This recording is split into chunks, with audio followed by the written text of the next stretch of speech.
आइए, सुनिए, देखिए, समझिए सनातन सत्य। जैसी दृष्टि वैसी सृष्टि, दृष्टि विज्ञान। कुदरत, कुदरती रचना एवं कुदरत के कानून से शाश्वत सुख की प्राप्ति। जोधपुर के परम पूज्य महात्मा उपासक प्रोफेसर डॉक्टर सोहन राज तातेड़ के निर्देशन में सनातन सत्य।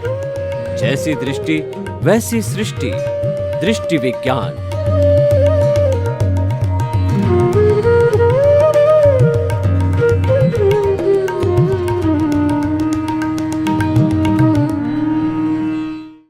आज का हमारा बहुत ही सुंदर विषय, अहंकार का विलय कैसे करें।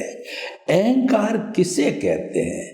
अहंकार का अर्थ होता है अपने आप को बड़ा समझना और सामने वाले किसी व्यक्ति को कमज़ोर समझना, इन्फीरियर समझना, छोटा समझना, नीचा समझना, यानी अपनी तुलना में उसको नीचा समझना, ये अहंकार कहलाता है।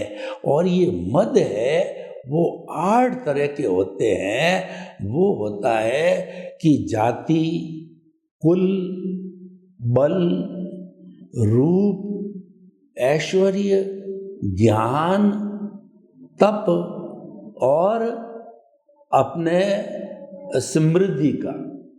तो ये जो है अहंकार होते हैं, ये व्यक्ति को गिराने वाले होते हैं।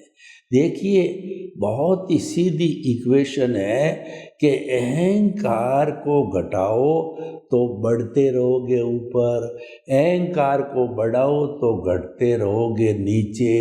यानी कि अहंकार हमने बढ़ाया तो हम भारी हो गए, अहंकार को घटाया तो हम हल्के हो गए। अहंकार अकेला नहीं आता है, अहंकार की चंडाल चौकड़ी है। ये उसके पैक्ट है 4 मित्रों का कि हम जीवन पर्यंत किसी व्यक्ति के साथ रहेंगे तो जो है हम छोटे बड़े रूप में एक लीडर रहेगा और एक जो है साधारण सदस्य रहेगा, उस रूप के अंदर हम रहेंगे। तो अहंकार तो लीडर बन गया। और ये क्रोध, माया और लोभ है, तीनों उसके सदस्य हैं जो ऑटोमेटिकली आपने अगर अहंकार को एंट्री दे दी तो वह बैक डोर से आपको बिना कोई मालूम पड़े जो है वो ऑटोमेटिकली आपके भीतर आ जाएंगे। कैसे आ जाएंगे मैं आपको बताता हूँ। एक व्यक्ति के पास में धन आ गया, पैसा खूब आ गया, तो पैसा आने से वह अहंकारी व्यक्ति को ज्ञान नहीं था, तो ज्ञान न होने से वो अहंकार का विलय नहीं कर सका। तो उसके जो है पापानुबंधी पुण्य उसने चालू कर दिया कि अहंकार का विलय करता तो जो है पुण्यानुबंधी पुण्य होता। लेकिन उसने अहंकार को जो है वो प्रदर्शन करना चालू कर दिया कि मेरे पास में देखो इतना रुपया है। वो अपना दिखाता, लोगों के जो है ये चाहता कि लोग मेरे को स्थान दे और लोग मेरे को जो है मेरी परवाह करे, मेरी गुलामी करे। तो इस तरीके से चाहता। और कोई उसको अगर चैलेंज कर देता कि भाई आपका पैसा आपके पास है, हमारे को क्या लेना देना, आप लखपति करोड़पति, अपने घर है। तो ऐसा कहने से, क्योंकि उसके पास में ज्ञान नहीं था, उसके पास के अंदर समझ नहीं थी, तो समझ न होने के कारण उसने क्रोध कर दिया। मेरे को ऐसा कहता है, मैं तो जो है पैसा हूँ, पैसे के बल पे मैं पुलिस से इसको ठुकवा सकता हूँ, पिटाई करवा सकता हूँ, मुझे ऐसा कहते हैं। तो देखिए कि अहंकारी व्यक्ति के क्रोध आ गया।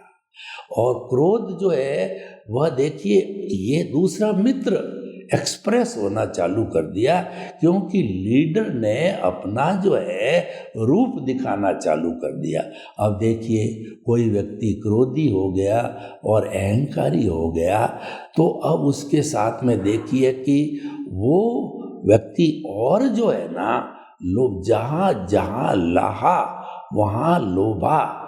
अगर व्यक्ति के पास ज्ञान होता है तो वह संतोष कर लेता है, और ज्ञान के अभाव के अंदर वह जो लोभ की वृत्ति के अंदर चला जाता है कि मेरे पास 50 लाख है, 60 लाख हुए, 70 लाख हुए, 80 लाख हुए, मैं अरबपति बनूं, तो इसका मतलब लोभ दोस्त भी जो है उसके साथ में आ गया कि उसने ज्ञान की एप्लीकेशन नहीं की, उसने अज्ञान की एप्लीकेशन की है। तो अब देखिए कि पैसा भी बढ़ने लग गया, क्रोधी भी हो गया, लोभ भी हो गया। तो वो देखिए, पैसा को जो व्यक्ति प्राप्त करता है, तो ऐसा नहीं होता है कि वो नैतिकता से प्राप्त किया जाए। नैतिकता से बहुत ज़्यादा धन नहीं कमाया जा सकता। तो वो क्या करता है कि वो माया का उपयोग लेता है कि वह जो है अपनी चीज है, उसका पैसा जो है वो अधिक बताता है, मतलब माया करता है। किसी को कोई रेट बता दी, किसी को कोई रेट बता दी, और जो है अपने प्रोडक्ट को जो है वो अच्छा बताने लग गया, दूसरे के प्रोडक्ट को इन्फीरियर बताने लग गया। तो ये माया का रूप है। तो देखिए, अहंकार आया, क्रोध भी आ गया, माया भी आ गई, लोभ भी आ गया। ये प्राय मौजूद होते हैं, लेकिन उन लोगों के पास नहीं फटकते जिनको एनलाइटनमेंट हो गया है, जिनको ज्ञान की प्राप्ति हो गई। तो वह क्रोध को जो है क्षमा से जीतते हैं, माया को जो है वो सरलता से जीतते हैं, और वो अहंकार को मृदुता से जीतते हैं, और लोभ को संतोष से जीतते हैं। उनके अंदर ये प्रतिरोधात्मक शक्ति पैदा हो जाती है, वो एनलाइटनमेंट करती है। एनलाइटनमेंट जो है प्रज्ञा जागृत होने पर, ज्ञान प्राप्ति पर, जो आत्मा की भाव सत्ता मॉनिटर के रूप में जो आती है, वो मॉनिटरिंग करती है। वो कब तक करेगी? जब तक आप मुक्ति को नहीं चले जाते हो। जैन दर्शन की मान्यता है कि एक बार जिसको सम्यक दर्शन मिल गया, सम्यक तो मिल गया, तो निश्चित रूप से वो अर्ध पुद्गल परावर्तन, यानी किसी न किसी समय वो मुक्ति को अवश्य जाएगा। तो कहने का अर्थ यह है कि उसकी आत्मा एनलाइटनमेंट मिलते ही, सम्यक दर्शन मिलते ही, आत्मा तो हमारी जो है वह अजर अमर अविनाशी है, वो अक्रिया है, कुछ नहीं करती है, मात्र उसकी हाजिरी है। तो उसमें से उसका जो है एक मॉनिटर बाहर निकला, यानी भाव सत्ता बाहर आ गई, जिसको हम प्रज्ञा कहते हैं। वह जो है व्यक्ति को जब कभी वो अज्ञा में जाने की कोशिश करेगी, यानी कि देखिए, हमारे जीवन के दो भाग होते हैं, एक अज्ञा और एक प्रज्ञा। जो अज्ञा होती है वो हमारा मन वचन काया भुगतान है, और जो प्रज्ञा है वो पुरुषार्थ है, क्योंकि पुरुषार्थ और परिणाम है, ये दोनों साथ चलते हैं। तो हमारे जो है प्रज्ञा उसको अज्ञा के अंदर अगर चला गया, यानी प्रकृति के साथ में जुड़ गया, तो उसको अलग करेगी। कैसे करेगी? कि वो ये कहेगी कि सारा जो भुगतान चल रहा है वो राग द्वेष युक्त है, और वो सारा जो है वो विचारों के द्वारा होता है। विचारों को बाईपास करो, विचारों को बाईपास करो, विचारों को बाईपास करो। जैसा भी विचार आया जाने दो, जाने दो, रोको मत, जाने दो, क्योंकि वो तो जाने के लिए आया है।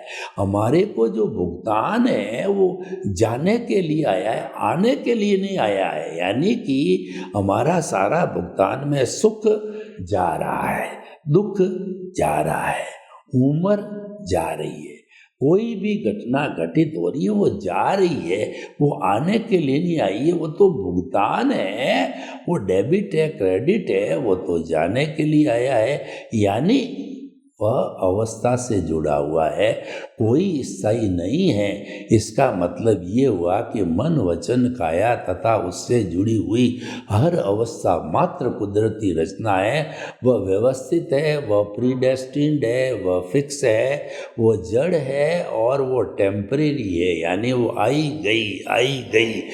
गई, उसका नाम ही भुगतान है। तो भुगतान कभी स्थिर नहीं रहता है, परिणाम होता है।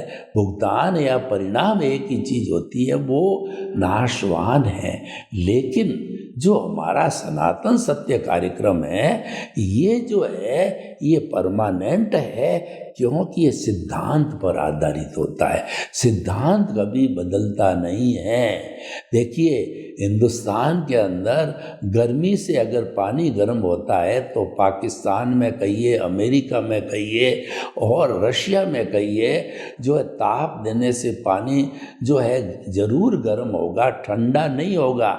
ऐसा नहीं कि अमेरिका में तो ठंडा हो रहा है, रशिया के अंदर वो जो है कुछ नहीं हो रहा है, और जो इंडिया में वो गर्म हो रहा है, ऐसा नहीं है। सब जगह एक समान, क्योंकि ये हमारी जो सृष्टि है वह पूरी पृथ्वी पर है और वह कुदरती रचना पे आधारित है। वहाँ पे एक ही कानून चलता है जिसको कहते हैं कुदरत का कानून।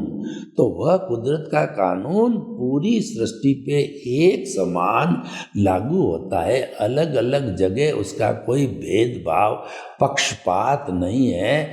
इसीलिए ये कुदरती रचना, कुदरत का कानून परमानेंट है, क्योंकि ये किसी सिद्धांत के ऊपर आधारित है। भूत भविष्य वर्तमान में ये बदलते नहीं है, जबकि अवस्था बदलती रहती। देखिए, हमारा परिणाम है वो अवस्था से जुड़ा हुआ है, और जो रियल पुरुषार्थ है वह हमारा सिद्धांत से जुड़ा हुआ है। वो हमेशा परमानेंट होता है, क्योंकि वह चेतन से जुड़ा हुआ है। जो चीज चेतन परमानेंट है, तो इससे जुड़ी हुई कोई भी बात है वह भी परमानेंट होगी। अगर सज्जन व्यक्ति है तो उसका गुण है सज्जनता, उसके साथ पास बैठ करके कोई भी व्यक्ति बुराई नहीं सीख सकता, और दुर्जन है उसके पास बैठ करके कोई अच्छाई नहीं सीख सकता है। अब आप चाहो कि आपने पानी के नीचे अग्नि लगाई और पानी में हाथ डालो कि मेरा ठंडा पानी हो, वो ठंडा हो नहीं सकता, क्योंकि वह अग्नि का गुण है ताप देना। और जो है ठंडा पानी या बर्फ पे हाथ दे और कहो कि मेरे ये गर्म होना चाहिए, संभव नहीं है, क्योंकि पानी या बर्फ का जो गुण है शीतलता देना है। इसलिए अपने अपने गुण होते हैं। तो हमारा जो चेतन गुण है, चेतन जो है, जो मूल स्वरूप का चेतन है, वो अनंत ज्ञान, अनंत दर्शन, अनंत शक्ति और अनंत सुख का धाम है। वो अजर अमर अविनाशी है, वो हमारा प्रभु है, वो हमारा हरि हरि अनंत, हरि कथा अनंत। उसकी जो अनंत ज्ञान होने से उसकी कथा करते रहो, ये जन्म जन्मांतर में कभी समाप्त नहीं होगी। और जो हमारा परिणाम जाने के लिए आया गया, कथा समझ गया और कथा समझ गया और कथा समाप्त हो गई। लेकिन प्रभु की कथा कभी समाप्त नहीं होती है। और प्रभु जो है वह सुख का धाम है। जो हम बाहर सुख महसूस कर रहे हैं, ये सुखाभास है। हमारा पुण्योदय हुआ, और पुण्योदय होने से हमारे को अच्छा परिवार, धन दौलत, स्त्री सब मिले और हम फूलने लग गए। देखो हम सुखी है। वास्तव में वो सुखाभास है, क्योंकि हर संजोग के साथ वियोग जुड़ा हुआ है। तो वो पैसा भी जाएगा, स्त्री भी जाएगी, घर भी जाएगा, और सब कुछ जाने के लिए आया है, वह स्थायी नहीं है। लेकिन एक बार आप आत्मा के साथ जुड़ गए, आत्मा का स्पर्श हो गया, तो वह सुख का धाम है। तो वहाँ सुख ही सुख नजर आएगा। हम आपके सनातन सत्य से जो है आपको क्या देना चाहते हैं कि शाश्वत सुख की नींव लगाना चाहते हैं। यानी जो भीतर का इंटरेस्ट है, जो आत्मा के स्पर्श का इंटरेस्ट है, आत्मा का जो गुण है, वो हम आप रसास्वादन कराते हैं। इस कारण से जो है ये अगर रसास्वादन चालू हो गया, ये नींव लग गई, तो इस जन्म में, अगले जन्म में कुछ ही जनों के अंदर आप सिद्ध बुद्ध और मुक्त बन सकते हो। आपके जो है भाव रिड्यूस हो जाएंगे और संभव है कि आप हर बार जो है वह मनुष्य गति को प्राप्त करो, क्योंकि आपने आत्मा का स्पर्श किया है, आत्मा का आप गुणगान कर रहे हो, आत्मा का जो है भजना कर रहे हो। तो आत्मा की भजना का फलित होता है कि नेक्स्ट बर्थ के अंदर प्राय मनुष्य भाव मिलता है, क्योंकि उसको जल्दी मुक्ति जाना है। और जल्दी मुक्ति कब होगी? वो मनुष्य जीवन में ही हम अज्ञान को अधिक से अधिक समाप्त कर सकते हैं और सम्यक ज्ञान, सम्यक दर्शन का डेवलपमेंट, यानी हमारे अनुभव की श्रेणी को बढ़ा सकते हैं। वो अनुभव की श्रेणी जो है देवलोक में नहीं बढ़ सकती, क्योंकि देखिए हम आपको डिफरेंस बताना चाहते हैं। शुभ और शुद्ध का कहिए, या जो है हमारे कुल धर्म का कहिए और आत्म धर्म का कहिए, यानी जो पुण्य पाप से जुड़ा हुआ होता है, वो क्या है कि हमको अच्छी गति देता है। अच्छी गति का मतलब मनुष्य गति, और जो हमको देव गति देता है, तो ये भी अच्छा है, क्योंकि आपको बुरी गति नहीं मिल रही है जो कि तिर्यंच की है, और जो कि आपको नारकी की है। अच्छी गति तो मिल गई, पर ये लंबा भुगतान है। ये एक बार अगर आप देवलोक चले गए, अच्छे देवलोक में, तो उसकी जो हाईएस्ट उम्र है 33 सागरोपम है, मिनिमम है 10,000 साल है। तो आप उसको लाइक करते हो क्या? वो भी तो एक संसार है, वो भी तो भ्रमण है, वो भी गति का बंध है। तो वो हमारे को उससे अर्थ नहीं है, हमको तो शुद्ध भावों से मतलब है। यानी कि 24 घंटा जो आपने केंद्र में प्रभु को विराजित किया है और भावों से उसकी भजना करते हो, तो आप एक ही भजना करो कि मन वचन काया से मुक्त, ऐसा मैं शुद्ध आत्मा हूँ। और साधना करो। साधना क्या है कि जो कुछ भी आपके साथ मन वचन काया का जन्म से मृत्यु तक भुगतान चल रहा है, उदय प्रारब्ध चल रहा है, वह कुदरती रचना, कुदरती रचना, कुदरती रचना, उसको देखते रहो, जानते रहो, उसमें विश्वास करो, उसमें श्रद्धा करो और उसको जीवन का अंग मानो, उसको एक साधना बना लो। जैसे कोई साधु बनता है तो वो जयंग चरे जयंग चिट्ठे जयंग मासे जयंग सहे भोजन तो बासन तो पाव कमंग न बंदई। वह ये भगवान की वाणी का चिंतन करता है, खाते पीते उठते बैठते सोते मैं वो कर्म करूं कि मेरे हिंसा नहीं लगे, मुझे कर्म का बंधन नहीं हो। तो हमारा सनातन सत्य कार्यक्रम अध्यात्म विज्ञान मुक्ति का मार्ग ये कहता है कि दृष्टि बदलो, सृष्टि नहीं बदलनी है। मन वचन काया को शुद्ध नहीं करना है, मन वचन काया को बदलना नहीं है, दृष्टि बदलनी है कि आप इसको कुदरती रचना मानो। बस दिमाग में एक ही बात माननी है, कुदरती रचना। किसी ने थप्पड़ मारी, कुदरती रचना। किसी ने जो है आपको धक्का दे दिया, कुदरती रचना। किसी ने आपको पैसा दबा दिया, कुदरती रचना। भोजन मिला नहीं, कुदरती रचना। और भोजन जो है अच्छा मिला, कुदरती रचना। अच्छी पत्नी मिली, कुदरती रचना। बुरी पत्नी मिली, कुदरती रचना। यानी जो कोई उदय प्रारब्ध चल रहा है उसके साथ जुड़ो मत, प्रकृति पुरुष को अलग रखो। और जुड़ने का अर्थ ये हुआ कि आपका जो घटना घटित हो रही है उस पर प्रतिक्रिया मत करो। आपके शरीर में दर्द चल रहा है कहीं पर, तो समझ लो ये मेरे कर्मों का भुगतान है। ये दर्द जाने के लिए आया है, ये दर्द जा रहा है, ये कष्ट जा रहा है मैं ठीक हो रहा हूँ, मैं ठीक हो रहा हूँ, ये जा रहा है, ये जा रहा है, उसको कुदरती रचना, कुदरती रचना, कुदरती रचना, कुदरती रचना मानो ये जाने के लिए आया है। इसके साथ जुड़ो मत, यानी प्रतिक्रिया मत करो, आर्त ध्यान मत करो। मैं क्या करूं, मेरे तो जो ये दुख हो गया, मेरी ये तकलीफ हो गई, मेरी ये दर्द आ गया, भगवान मेरे को उठा ले और मेरे को यहाँ से जो है मैं चला जाऊं, यानी कि मेरी मृत्यु हो जावे। इस तरीके का जो चिंतन करके नए भाव डालते हो आर्त ध्यान से, उससे कॉजल बॉडी बनती है और कुदरती रचना देखते देखते नो कॉजल बॉडी और डिस्चार्ज चालू है।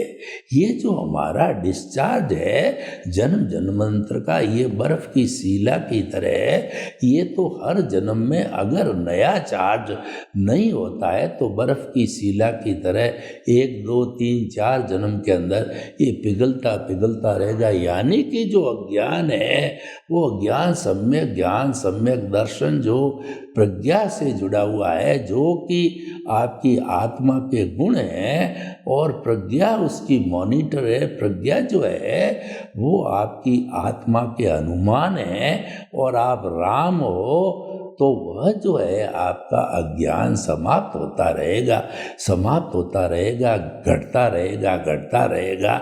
घटता रहने का अर्थ क्या है कि आपका विश्वास बढ़ता रहेगा।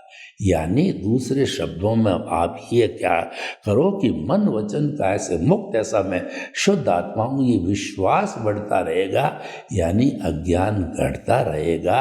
और घटते घटते जब 100% आपके अंदर ये चेतना जागृत हो जाएगी कि नहीं मैं शुद्ध आत्मा के अलावा कुछ भी नहीं हूँ, तो उससे अर्थ ये हुआ कि जो सारा पुरुषार्थ करने वाली थी, भाव डालने वाली थी, जो हमारी प्रतिष्ठित आत्मा थी, तो वह जो है पिछले जन्म का जो है हमारा ज्ञान दर्शन, वर्तमान का ज्ञान दर्शन और संजोग और जो है उसके साथ इंटेंशन, इंटरेस्ट, ये सब सारा मिल कर के और जो है नए भाव सृजन करके चार्ज करता है। लेकिन वो सारा सिस्टम कोलैप्स हो गया, यानी कि आपका जो है प्रतिष्ठित आत्मा समाप्त, आपका अज्ञान समाप्त, आपका मन समाप्त, सब कुछ धाराशायी हो गए।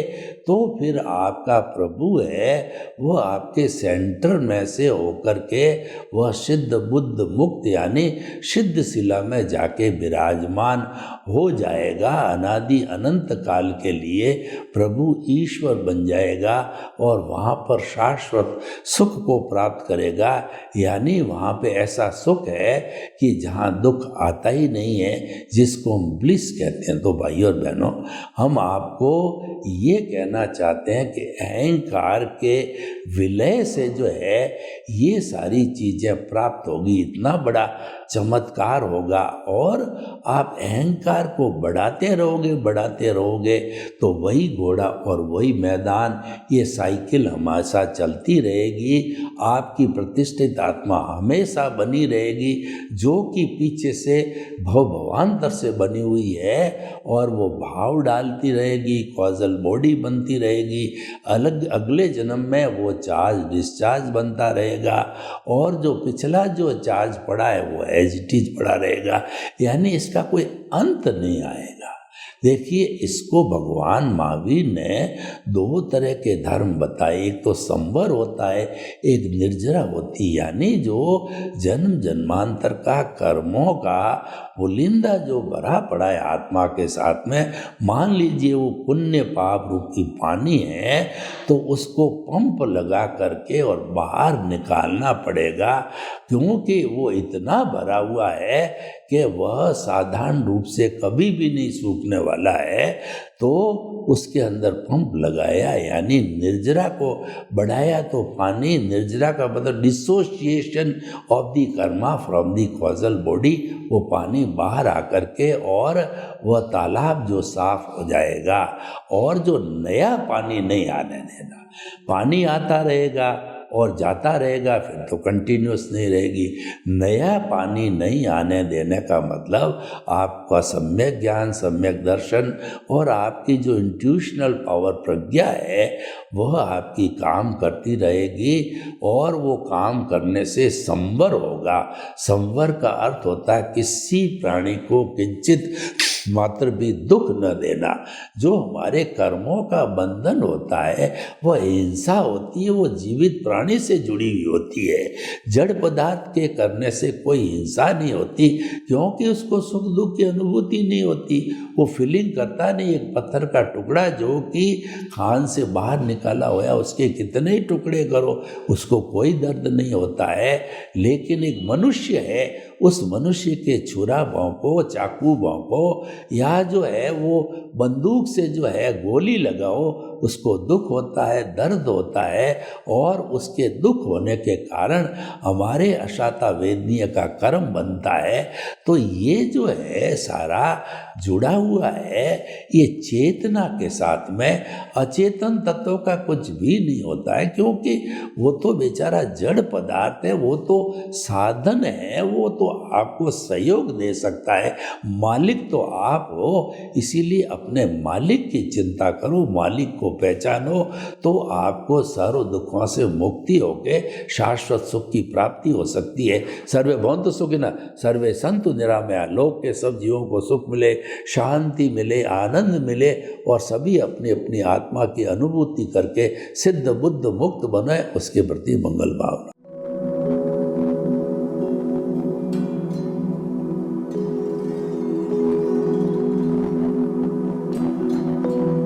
एक ऐसा अंतर्राष्ट्रीय ख्याति प्राप्त मानव जो गुरु प्रेरणा से पिछले 20 वर्षों से वानप्रस्थ जीवन जीते हुए 24 घंटे मानवता की सेवा में संलग्न है। एक ऐसा मानव जो अभी राष्ट्रीय, अंतर्राष्ट्रीय टीवी चैनलों पर 7,500 एपिसोड के माध्यम से सनातन सत्य, आत्मविज्ञान एवं पुनरुत्थान, व्यवहार एवं निश्चय जगत के जीवनोपयोगी विषयों पर हृदय स्पर्शी प्रवचन कर चुका है। उस मानव का नाम है महात्मा उपासक प्रोफेसर डॉक्टर सोहन राज तातेड़। प्रोफेसर तातेड़ द्वारा योग, दर्शन, शिक्षा विषयों पर रचित पीएचडी स्तर के 250 शोध ग्रंथ भारत के 100 प्रतिष्ठित विश्वविद्यालयों में शोधार्थी पढ़ रहे हैं तथा वे सभी शोध ग्रंथ वहां की सेंट्रल लाइब्रेरियों में उपलब्ध हैं। महात्मा सोहन राज ने अभी तक हजारों स्कूलों, कॉलेजों, विश्वविद्यालयों एवं संस्थाओं में सेमिनार, वर्कशॉप, कैंप लगाकर लाखों विद्यार्थियों को योग, दर्शन, शिक्षा का प्रशिक्षण देकर उन्हें सुसंस्कारित किया। डॉक्टर तातेड़ ने भारतीय संस्कृति उत्थान के 4000 से अधिक समसामयिक विषयों पर आर्टिकल लिखकर ऑनलाइन जर्नल, पत्रिकाओं, वेबसाइट्स पर प्रकाशित किया, जिसका उपयोग लाखों पाठक कर रहे हैं। उपासक तातेड़ के 5000 से अधिक आज का सुविचार, आज का शुभ संदेश, आज का मंगल भावना योग आदि चिंतन websites, Twitter, blogger, Facebook, YouTube माध्यमों से लाखों लोग अपना जीवन निर्माण कर रहे हैं। मानवता के मसीहा ऐसे महामानव महात्मा सोहन राज तातेड़ के प्रोफाइल को अभी तक विश्व के 20 लाख दर्शक यूट्यूब पर, 12 लाख गूगल पर एवं लाखों दर्शक फेसबुक, ब्लॉगर, ट्विटर और इंस्टाग्राम पर देख चुके हैं।